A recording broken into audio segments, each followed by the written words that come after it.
Terima kasih Anda masih di Aini Sore. Pemirsa, KPK menyita 11 kendaraan mobil dan 2 motor dari hasil penggeledahan di 7 lokasi.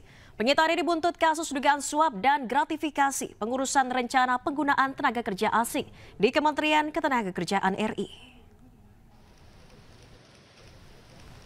Komisi Pemberantasan Korupsi Republik Indonesia menyita 11 mobil dan 2 motor dalam kasus dugaan suap dan gratifikasi pengurusan rencana penggunaan tenaga kerja asing di Kementerian Ketenagakerjaan.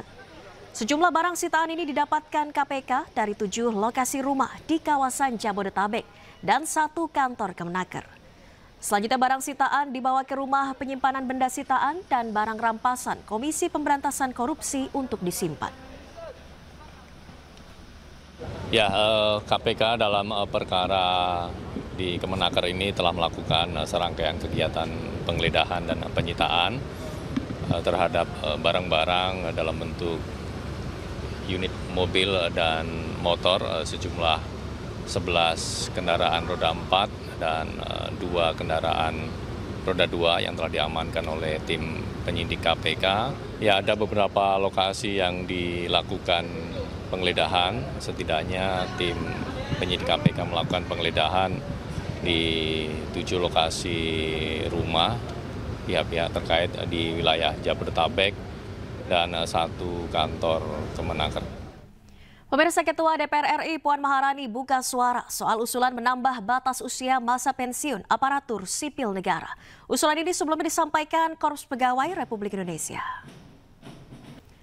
Puan meminta agar usulan masa pensiun ASN diperpanjang dikaji terlebih dahulu agar tidak membebani APBN. Sebab yang terpenting saat ini memastikan produktivitas dari ASN. Puan pun mempertanyakan kaitan perpanjangan masa pensiun dengan produktivitas ASN dalam memberikan pelayanan kepada masyarakat. Kemudian terkait dengan ASN untuk diperpanjang, ya sebaiknya itu dikaji dulu lebih lanjut. Yang penting bagaimana kemudian produktivitas dari hal tersebut dan apakah itu memang kalau diperpanjang produktivitas dari kepegawaian itu akan lebih baik. Yang penting itu kan bagaimana kemudian nantinya ASN itu bisa lebih efektif dalam melayani masyarakat. Jadi apakah kajiannya itu sudah ada, dasarnya apa? Satu lagi, jangan kemudian nanti membebani APBN. Itu. Ya pemirsa, usulan penambahan batas usia pensiun aparatur sipil negara hingga 70 tahun datang dari Dewan Pengurus Korpri Nasional. Pemerintah menyatakan akan mempertimbangkan berbagai aspek, termasuk regenerasi dalam tubuh ASN. Usulan untuk menaikkan batas usia pensiun ASN menjadi 70 tahun disampaikan Korpri dalam rangka menyesuaikan dengan dinamika dan kebutuhan organisasi.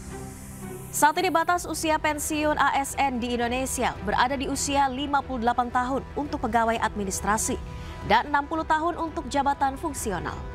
Namun seiring peningkatan usia harapan hidup dan tuntutan kompetensi pegawai, Korpri menilai sudah saatnya usia pensiun ditinjau ulang.